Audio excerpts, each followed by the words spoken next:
Hello guys, may dapat po kayong malaman.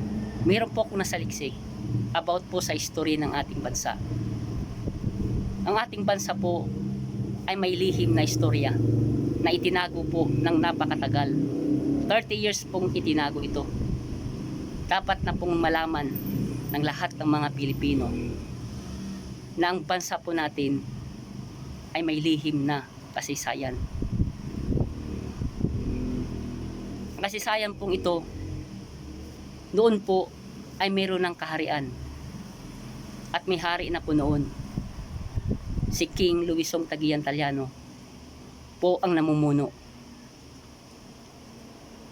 Hindi naman po maiba sa atin si Ara Sulaiman, pati po sila Lapu-Lapu.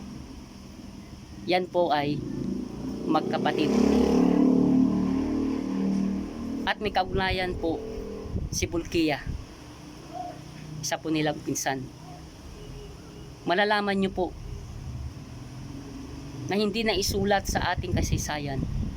Ito'y nilihim sapagkat pag nalaman po ang istorya ng ating bansa ay lalabas na po ang katotohanan na ang bansa po natin ang pinakamayaman po sa buong mundo.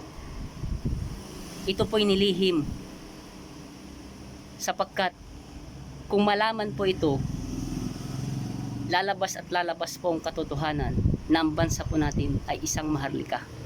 Noon po, ang bansa po natin ay tinawag na pong Kingdom of Maharlika.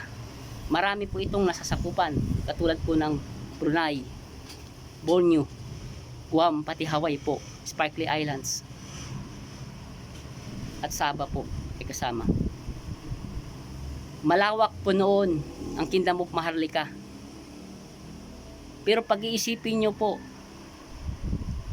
hindi po ito na isulat sa kasaysayan. Inalis ang tunay na kasaysayan sapagkat kung malaman po ng buong mundo at lahat ng mga Pilipino ay magugulat.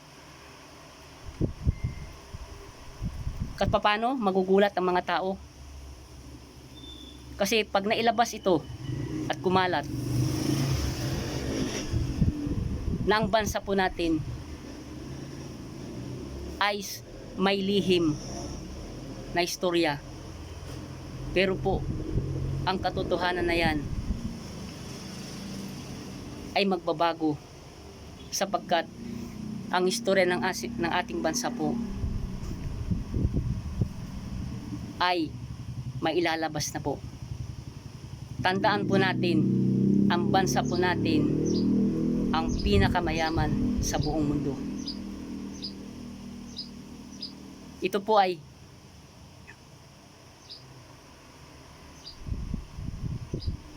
inalis sa isipan ng mga Pilipino. Bakit? Ito pong si Marcos ay hindi po nanloko sa ating bansa. Ginawa niyo po ang lahat para po magkaroon po ng magandang kinabukasan ang kanyang kababayan. Sasabihin ko na po ang tunay ng katotohanan na ang Marcos po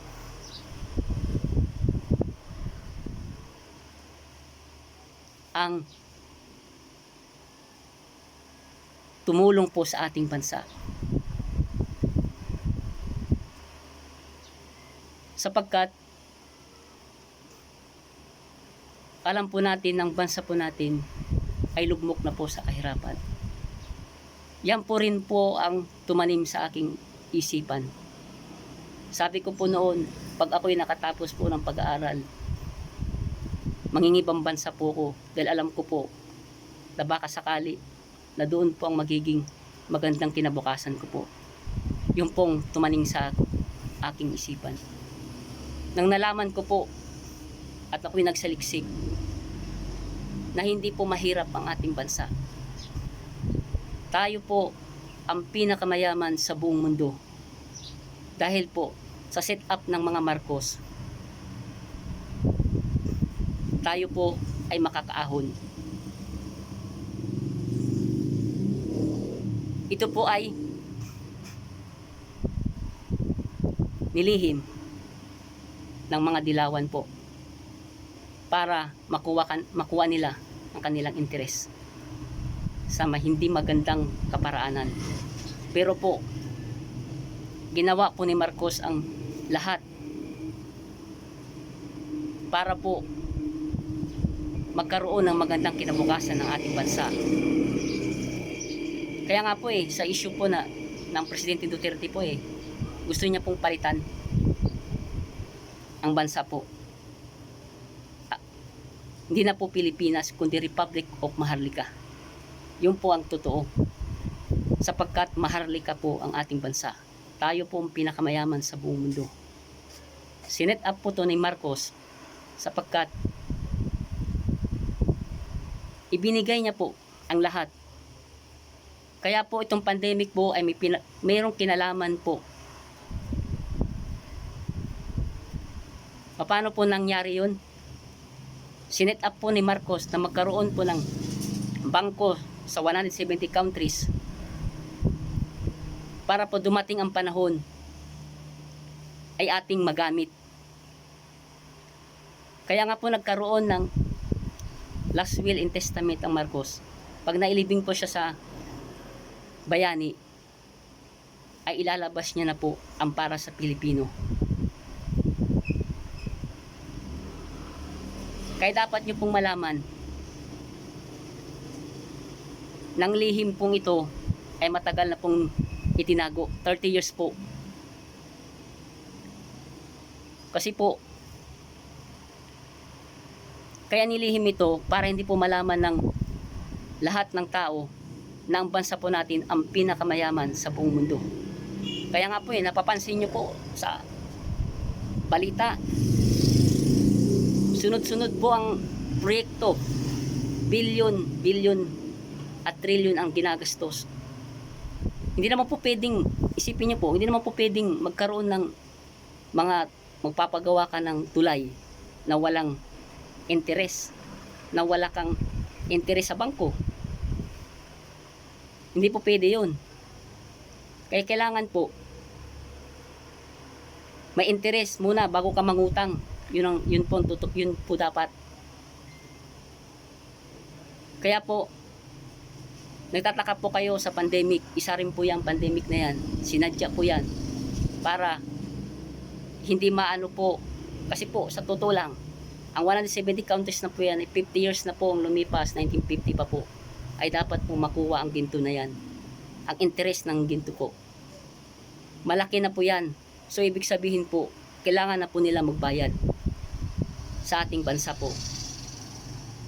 Kung iisipin nyo po, tinuro na po yan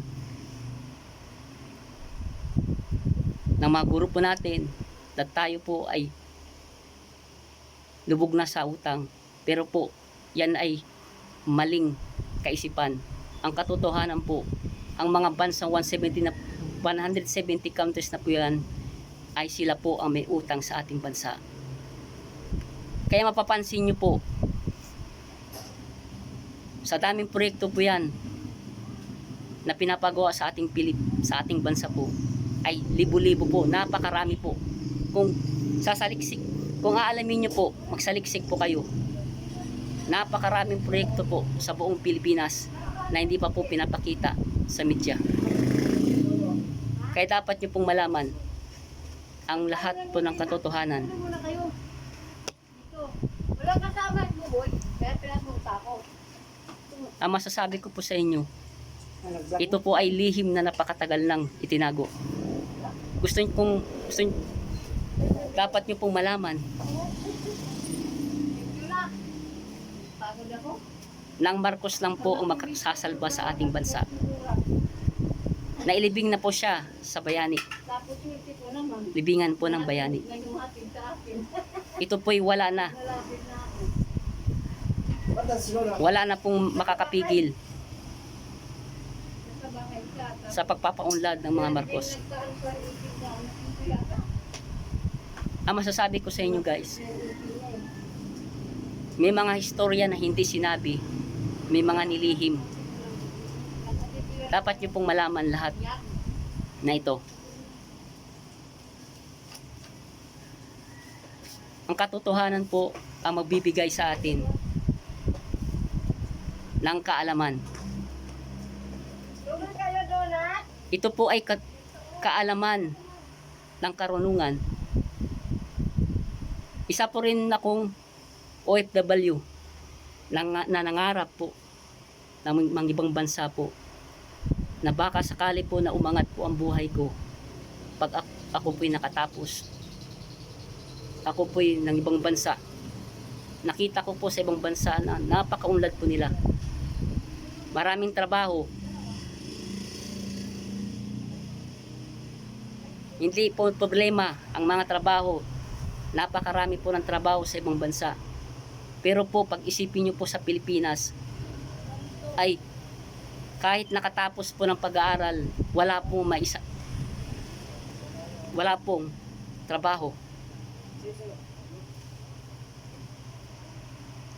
Kung atin pong iboboto si Marcos sa pagka-presidente, dadami po ang trabaho. Isipin niyo po kay Duterte lang. Marami pong natulungan, nagkaroon po ng mga trabaho ang mga Pilipino. Kung ipagpapatuloy pa po yan na maging presidente po si Bongbong Marcos po, ay lalo pong Hello? aangat ang ating bansa. Kaya po, ang masasabi ko lang po sa inyo ay dapat mong manalo si Bongbong Marcos. Salamat po.